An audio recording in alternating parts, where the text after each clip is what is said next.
നമുക്ക് എല്ലാവർക്കും അറിയാം ലെഡ്വിന് ഇന്ന് ഏറെ ആക്സെപ്റ്റൻസ് ലഭിച്ച ഒന്നാണ്. പക്ഷെ ഞാൻ കോമൺ ആയി കേൾക്കുന്നത് എന്താണെന്ന് വെച്ചാൽ കുട്ടികൾക്ക് ഇങ്ങനെ ഒറ്റയ്ക്ക് ഫുഡ് കഴിക്കാൻ കൊടുത്താൽ അവർ എല്ലാം പെറുക്കി വായിലിടുമെന്നാണ്. ചൈൽഡ് സൈക്കോളജിയിൽ 0 to 2 ഏജ് വരെയുള്ള കുട്ടികളെ ഓറൽ സ്റ്റേജിലാണ് ഉൾപ്പെടുത്തിയിരിക്കുന്നത്. അതായത് ഈ കാലഘട്ടത്തിൽ കുട്ടികൾക്ക് പ്ലഷർ ലഭിക്കുന്നത് മൗത്ത് വഴിയാണ്. അതുകൊണ്ടാണ് അവർ കടിക്കുന്നതും കിട്ടുന്ന എല്ലാം എടുത്ത് വായിലിടുന്നതും. അല്ലാതെ നമ്മൾ കുട്ടികൾക്ക് ഒറ്റയ്ക്ക് ഫുഡ് കഴിക്കാൻ കൊടുക്കുന്നത് കൊണ്ടല്ല. ലെഡ്വിന് വഴി നമുക്ക് കുട്ടികളെ വളരെ ചെറിയ പ്രായത്തിൽ തന്നെ ഇൻഡിപെൻഡന്റ് ആകാൻ സാധിക്കും. പല പാരൻസും പറയുന്നത് കേട്ടിട്ടുണ്ട്, കുട്ടികൾ വളരെ സെലക്റ്റീവ് ആണ്, അവർ പല ഫുഡും കഴിക്കുന്നില്ല, അല്ലെങ്കിൽ കാർട്ടൂണോ ടിവിയോ അങ്ങനെ എന്തെങ്കിലും ഉണ്ടെങ്കിലേ ഫുഡ് കഴിക്കുന്നുള്ളൂ എന്നൊക്കെ.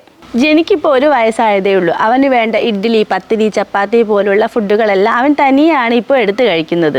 തുടക്കത്തിൽ അവർ ചെയറിൽ ഇരിക്കാനും ഫുഡ് കഴിക്കാനും എല്ലാം മടി കാണിച്ചേക്കും.